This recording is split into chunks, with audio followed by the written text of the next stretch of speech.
안녕하세요. 반갑습니다. 이 시간에는 24년 헌법 개정 문제를 풀겠습니다. 1번을 보겠습니다. 헌법을 개정하는 것은 주권자인 국민이 보유하는 가장 기본적인 권리로서 가장 강력하게 보호되어야 할 권리 중의 권리이지만 헌법을 폐지하고 다른 내용의 헌법을 모색하는 것은 국민에게 허용되지 않는 권리이다. 1번 지문은 국민에게 허용되지 않는 권리라고 해서 틀렸습니다. 헌재는 긴급조치 판례에서 허용되지 않는 권리가 아니라 가장 기본적인 권리 중에 권리라고 판시했습니다. 1번은 틀렸습니다. 2번을 보겠습니다. 우리 헌법은 제128조 내지 제130조에서 일반 법률의 개정 절차와는 다른 엄격한 헌법 개정 절차를 정하고 있으며 헌법 개정 절차의 대상을 단지 헌법이라고만 하고 있으므로 관습헌법도 헌법에 해당하는 이상 여기서 말하는 헌법 개정의 대상인 헌법에 포함된다고 보아야 한다. 2번은 판례 문장 그대로입니다. 2번은 맞는 지문입니다. 3번을 보겠습니다. 헌법 개정안은 국회에서 제적의원 3분의 2 이상의 찬성에 따른 국회의 의결을 거친 다음 국민투표에서 국회의원 선거권자 과반수의 찬성을 얻어 확정된다. 국회의원 선거권자 과반수의 찬성이 아니라 국회의원 선거권자 과반수의 투표와 투표권자 과반수의 찬성으로 고쳐야 합니다. 3번은 틀린 지문입니다. 4번을 보겠습니다.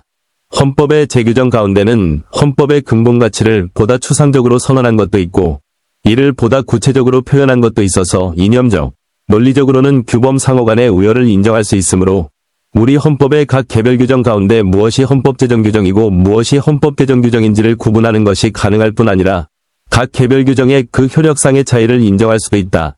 헌재는 무엇이 헌법 제정 규정으로 상위 규범이고 무엇이 헌법 개정 규정으로 하위 규범인지 구분하는 것이 가능하지도 않고 각 개별 규정 간의 효력상의 차이를 인정해야 할 이유를 찾을 수 없다고 했습니다.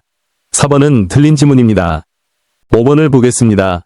헌법 개정은 국회 제적의원 과반수 또는 대통령을 수반으로 하는 정부의 발의로 제한된다. 대통령을 수반으로 하는 정부를 대통령으로 고쳐야 합니다.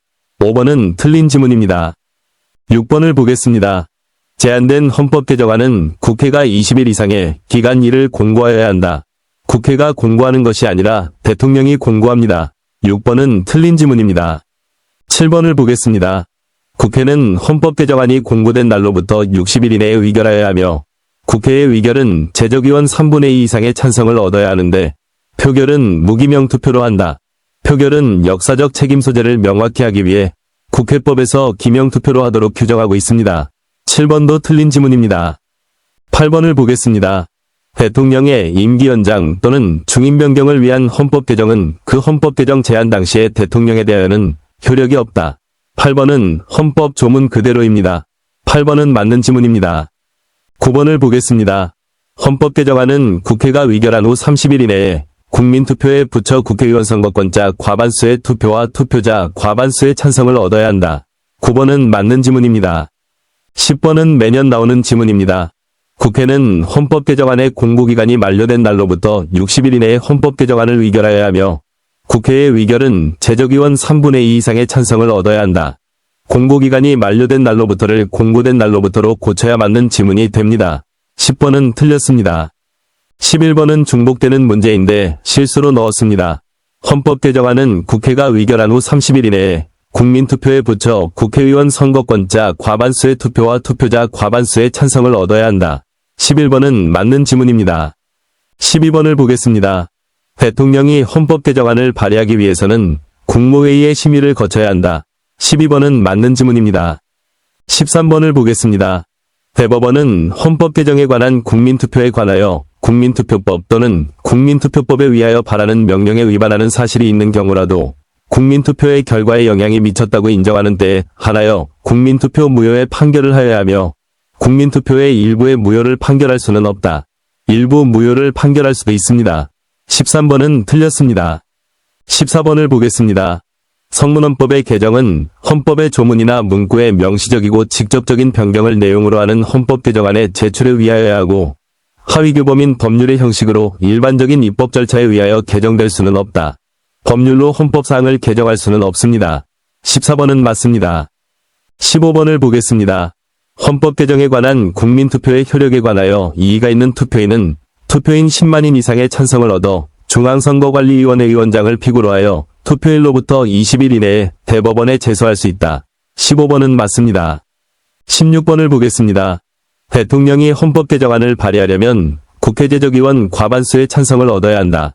대통령이 헌법 개정안을 발의하려면 국무회의 심의만 거치면 됩니다. 16번은 틀렸습니다. 17번을 보겠습니다.